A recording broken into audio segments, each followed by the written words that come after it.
hostages. There are still 96 Israelis being held captive in Gaza.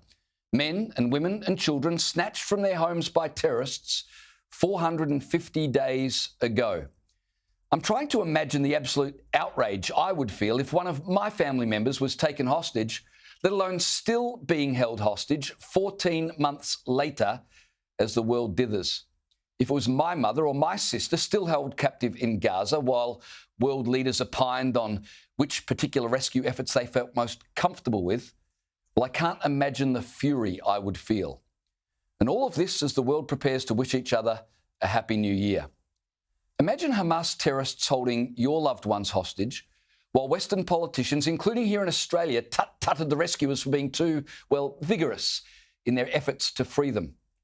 A report to be submitted to the United Nations this week says the hostages, so far released, had been subjected to physical and sexual abuse during their captivity. That includes the children. The report from the Israeli Health Ministry, based on testimonies from released hostages, details incidents of Jews being burned, beaten, sexually assaulted at gunpoint, and deliberately starved by their Hamas captors. Jewish women described being tied to beds while their captors stared at them. Jewish teenagers reported being forced to perform sexual acts on each other at threat of being shot by their tormentors.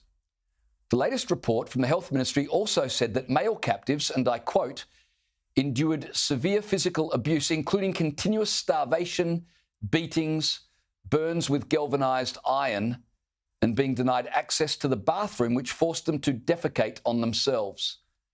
And in all likelihood, that's only half the story. Many of the released hostages are too afraid to speak about what transpired for fear it will only provoke worse for those still captive. It beggars belief that our own foreign minister, who now seems completely foreign, at least to me, speaks far more about how the Israeli Defense Force has offended her sensibilities than about what Hamas has done and continues to do to innocents. It boggles my mind that our own Prime Minister seems far more interested in shoring up Muslim votes than he does standing for basic freedoms. Airbus Elbow hasn't even visited Israel since October 7. Penny Wong visited, but wasn't bothered to travel the 45 minutes from the comforts of her hotel in Jerusalem to the site of the Hamas attacks. And virtually none of our government ministers have taken up the opportunity to view footage of what actually went down on October 7. Talk about a collective case of looking the other way.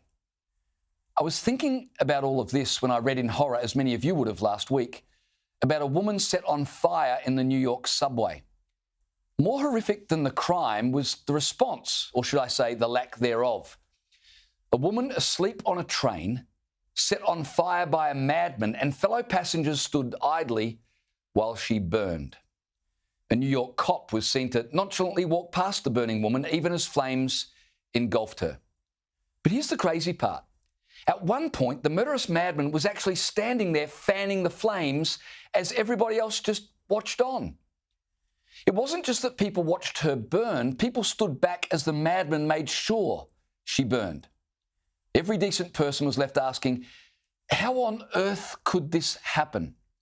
How could the world be so heartless, so cruel, so unmoved, so blasé in the face of evil, so unwilling to help a fellow human being? Well, times that horrific event by a factor of 96. As I said, there are right now 96 of our fellow human beings held captive by madmen in Gaza as the world watches on. As the United Nations, about as helpful as that disinterested New York cop, nonchalantly stroll by. Or what about this? Our government has plenty of pity for convicted heroin smugglers. 20 years in prison, that's long enough for the Bali Nine, our government said. Which begs the question, how long is long enough for innocent Jews to be held hostage by terrorists? At what point does our government say enough? After 451 days? Is that when Albanese and Wong finally take a stand? Maybe after the election.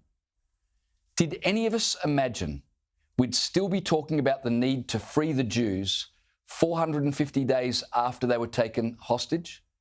I suspect the government would like us to just stop talking about them. But if we did, we'd be no better than those who watched that poor woman burn on the subway before getting on with our shopping. You and I are a lot better than that, surely. I just wish our government was.